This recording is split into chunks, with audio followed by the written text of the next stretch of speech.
Jumpa lagi Sobat Olahraga, bagaimana kabar kalian? Semoga selalu dalam keadaan sehat.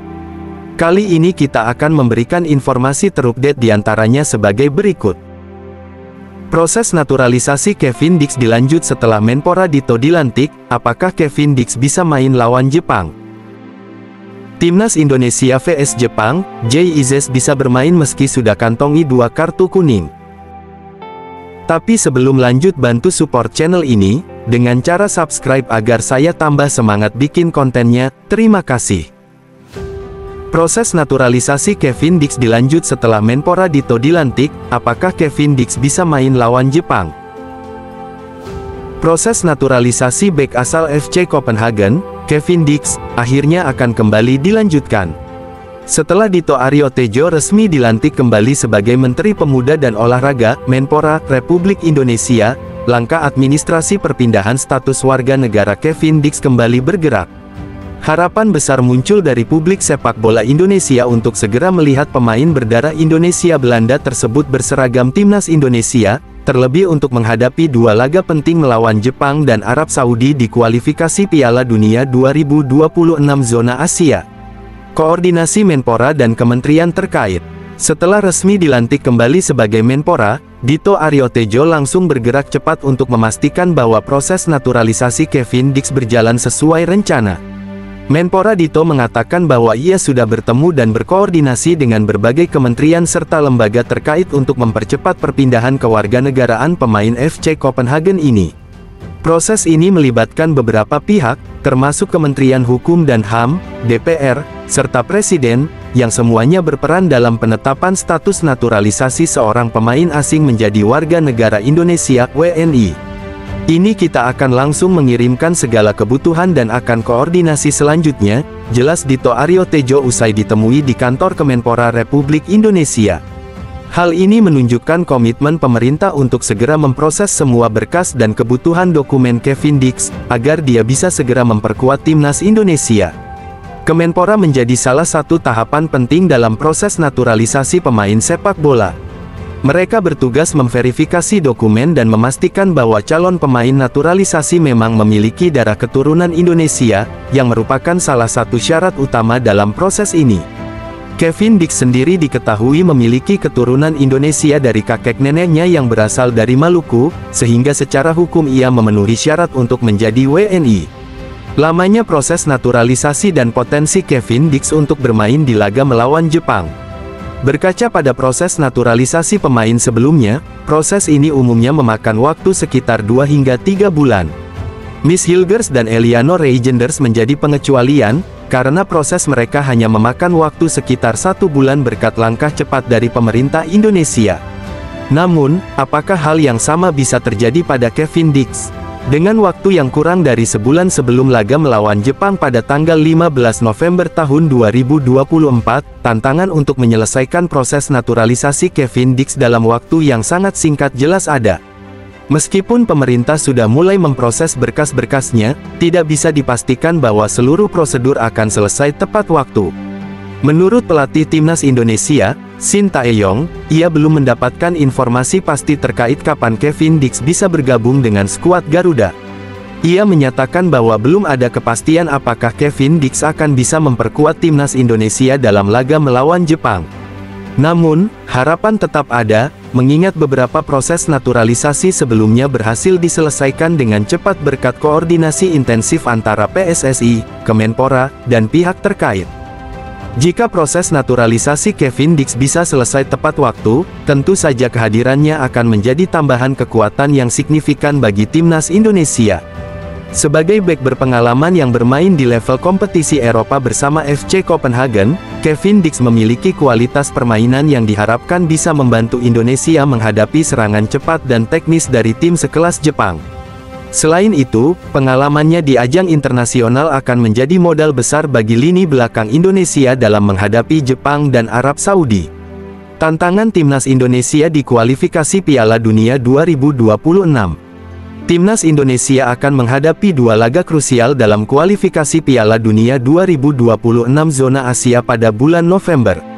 Pertandingan melawan Jepang pada tanggal 15 November tahun 2024 akan berlangsung di Jakarta, sementara laga melawan Arab Saudi dijadwalkan pada tanggal 20 November tahun 2024. Kedua negara ini merupakan kekuatan besar di Asia, dengan Jepang secara konsisten menjadi salah satu wakil Asia di Piala Dunia, dan Arab Saudi yang juga memiliki tradisi kuat di turnamen internasional.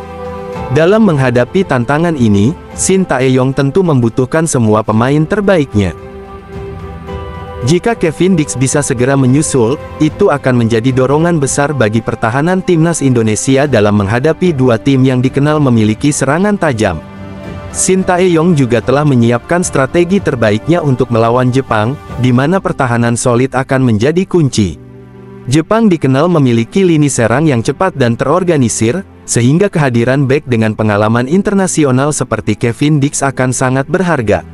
Kevin Dix, yang memiliki kemampuan bermain sebagai bek kanan maupun bek tengah, juga dapat memberikan fleksibilitas tambahan bagi Shin Tae-yong dalam menentukan formasi dan taktik permainan. Meskipun ada harapan besar agar proses naturalisasi Kevin Dix bisa selesai tepat waktu untuk laga melawan Jepang, waktu yang tersisa kurang dari 1 bulan membuat ini menjadi tantangan besar. PSSI, Kemenpora, dan pihak terkait harus bekerja sangat cepat dan efisien untuk memastikan bahwa semua prosedur, mulai dari verifikasi dokumen hingga persetujuan tingkat pemerintah, dapat diselesaikan dengan baik. Jika proses ini baru bisa rampung di awal tahun 2025, timnas Indonesia masih akan mendapatkan keuntungan dari kehadiran Kevin Dix untuk sisa pertandingan di kualifikasi Piala Dunia 2026. Meskipun tidak bisa memperkuat tim dalam dua laga penting melawan Jepang dan Arab Saudi, Kevin Dix masih berpotensi menjadi bagian penting dari upaya Indonesia untuk meraih tiket ke Piala Dunia. Timnas Indonesia vs Jepang, Jay Ises bisa bermain meski sudah kantongi 2 kartu kuning. Pada pertandingan keempat kualifikasi Piala Dunia 2026 Zona Asia putaran ketiga, Timnas Indonesia akan menghadapi Jepang di Jakarta pada tanggal 15 November tahun 2024. Kabar baik datang dari lini pertahanan Timnas Indonesia, khususnya terkait Kapten Jay Ises. Meski sempat disebutkan bahwa ia akan absen karena akumulasi kartu kuning, ternyata Jay Ises tetap bisa bermain. Kondisi kartu kuning Jay Ises. Jay Ises, yang merupakan bek andalan sekaligus kapten Timnas Indonesia, sebelumnya telah mengantongi 2 kartu kuning selama babak kualifikasi Piala Dunia 2026 ini. Kartu kuning pertama didapatkan saat Indonesia bertanding melawan Vietnam pada tanggal 26 Mei tahun 2024, dalam laga tandang yang berlangsung di Hanoi. Sementara kartu kuning kedua diterimanya pada pertandingan melawan China pada tanggal 15 Oktober tahun 2024 di menit-menit akhir tepat sebelum wasit meniup peluit panjang. Menurut peraturan FIFA, seorang pemain yang mendapatkan 2 kartu kuning di 2 pertandingan berbeda selama fase kualifikasi akan dikenai larangan bermain 1 pertandingan. Dengan akumulasi 2 kartu kuning ini, Jay Ises diperkirakan harus absen dalam laga krusial melawan Jepang. Kehilangan Jay Ises tentu akan menjadi pukulan bagi pertahanan Indonesia, mengingat perannya sebagai pemimpin dan benteng utama di lini belakang. Pemutihan kartu kuning oleh FIFA. Namun, perkembangan terbaru menyebutkan bahwa Jay Ises bisa tetap bermain melawan Jepang. Hal ini berkat adanya aturan baru dari Komite Disiplin dan Etik FIFA yang memberikan pemutihan kartu kuning dalam peralihan babak kualifikasi Piala Dunia 2026. FIFA mengeluarkan aturan yang menyatakan bahwa kartu kuning yang didapatkan pemain di babak sebelumnya akan dihapus atau diputihkan ketika memasuki babak baru, seperti antara fase kedua dan fase ketiga kualifikasi. Ini berarti, kartu kuning pertama yang diterima Jay Ises saat melawan Vietnam pada fase kedua tidak lagi dihitung. Dengan demikian, ia kini hanya memiliki 1 kartu kuning, yakni dari pertandingan melawan China, sehingga tidak terkena larangan bermain. Pengaruh Jay Ises di laga melawan Jepang. Kehadiran Jay Ises di lini pertahanan sangat penting bagi timnas Indonesia. Sebagai bek tengah yang memiliki postur tinggi, fisik kuat, serta kemampuan membaca permainan lawan dengan baik, Jay Ises telah menjadi sosok yang diandalkan dalam menjaga area pertahanan Indonesia. Pengalaman bermain di kompetisi Eropa bersama Venezia FC juga menjadi nilai tambah bagi Izes, yang membuatnya mampu menghadapi tekanan di laga-laga besar seperti kualifikasi Piala Dunia.